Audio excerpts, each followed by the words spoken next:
여러분 안녕하세요. 두 번째 영상입니다.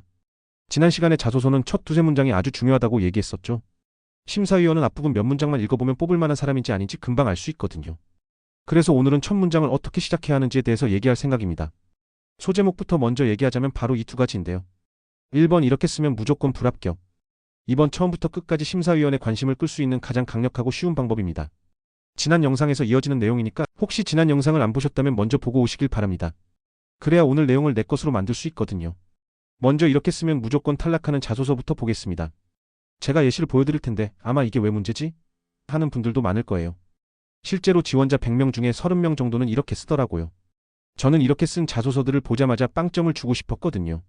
그 이유는 나중에 설명드리는 걸로 하고 예시 문장을 먼저 보시겠습니다. 피터 드러커의 혁신과 기업가 정신은 경영학도로서 제게 큰 영감을 주었습니다. 제 좌우명은 일신후일신입니다. 영화 쇼생크 탈출에서 앤디가 말한 뭐뭐뭐라는 대사는 제 삶의 모토입니다. 이 밖에도 어느 책에서 읽은 명언이 저를 변화시켰습니다. 제가 가장 좋아하는 사자성어는 바로 뭐뭐뭐뭐입니다. 이런 자소서가 엄청 많아요. 어떤가요? 문제가 없어 보이나요? 이게 왜 문제일까요? 심사위원 입장에서 말씀드립니다. 첫째, 너무 흔합니다. 사자성어나 명언 자체는 죄가 없을 수도 있어요. 저는 개인적으로 이런 글을 보면 흥미가 떨어지긴 하지만 이 자소서 하나만 놓고 보면 별 문제가 없을 수도 있어요. 하지만 심사위원이 자소서를 한 번에 수백 개를 본다고 했죠. 100개 중에 30개가 이렇게 생겼다면 심사위원 입장에서는 너무 식상할 수밖에 없어요. 너무 흔하다는 건 아주 치명적입니다. 아무리 좋은 얘기라도 식상하면 별로 좋게 안 들려요. 솔직히 저는 명언, 사자성어, 속담, 권위자의 책 얘기를 볼 때마다 진짜 많이 화가 났어요. 어떻게 이렇게 다 똑같을 수가 있지? 정말 이해가 안 됐어요. 바로 여기서 이어지는데요. 이렇게 쓰면 안 되는 두 번째 이유는 바로 내 얘기가 아니기 때문입니다. 지난 시간에 얘기했죠. 자소서를 쓰고 면접을 볼 때 심사위원 입장에서 생각해보라고요. 자소서나 면접에서 심사위원이 가장 궁금해하는 건 뭘까요? 이 사람은 도대체 어떤 사람일까? 우리 회사에 필요한 사람일까? 우리 회사에서 일을 잘할까? 함께 일하기 좋은 사람일까?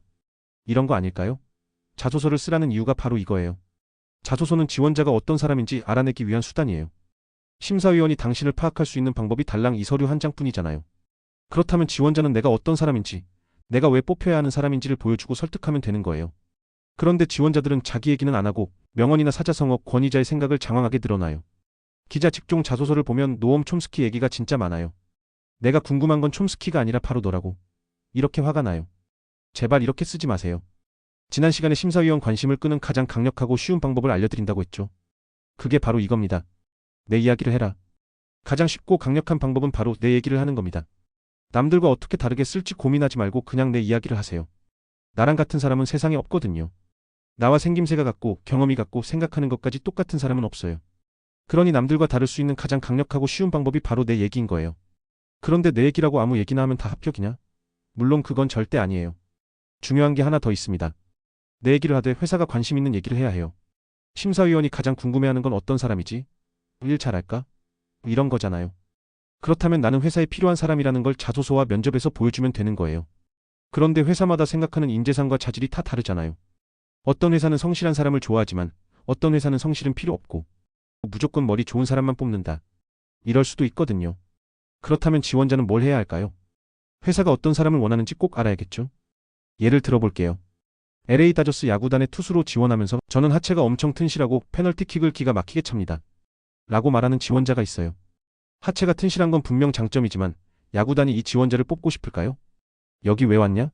축구팀에나 가라고 할 거예요. 너무 어이없는 예라고요? 아니요, 실제 이런 지원자들이 엄청 많아요. 자소서를 보거나 면접을 해보면 도대체 여기 왜 왔나 싶은 사람이 널렸습니다. 그 회사에 지원하면서 무슨 일을 하는 곳인지, 어떤 자질과 역량이 필요한지도 모르더라고요. 사실 제대로 알고 오는 사람 찾는 게 더 힘들 정도입니다. 이런 걸 다른 말로 하면 직무 이해도와 관심도입니다. 자소서를 잘 쓰려면 직무 이해도가 아주 높아야 해요. 그 직종과 분야를 잘 알면 자소서를 잘 쓸 수밖에 없어요. 다시 말해 자소서를 잘 쓰려면 지원하는 분야를 잘 알아야 합니다. 그래야 그 분야가 원하는 자질과 역량이 뭔지 알고 준비도 하죠. 이번 영상의 핵심만 짧게 정리해 볼게요. 심사위원의 관심을 끄는 가장 강력하고 쉬운 방법은 내 얘기를 하는 겁니다. 무조건 내 얘기를 해야 합니다. 단 직무 이해도와 적성, 자질 같은 게 드러나도록 내 얘기를 해야 합니다. 그게 회사가 원하는 인재상과 맞다면 합격입니다. 그 어디에서 듣도 보도 못했던 심사위원이 알려주는 자소서 쓰는 법. 합격할 수밖에 없는 자소서와 면접 비법은 다음 영상에서도 계속 공개하도록 하겠습니다. 도움이 되셨으면 좋아요, 구독 꼭 눌러주세요. 여러분 감사합니다.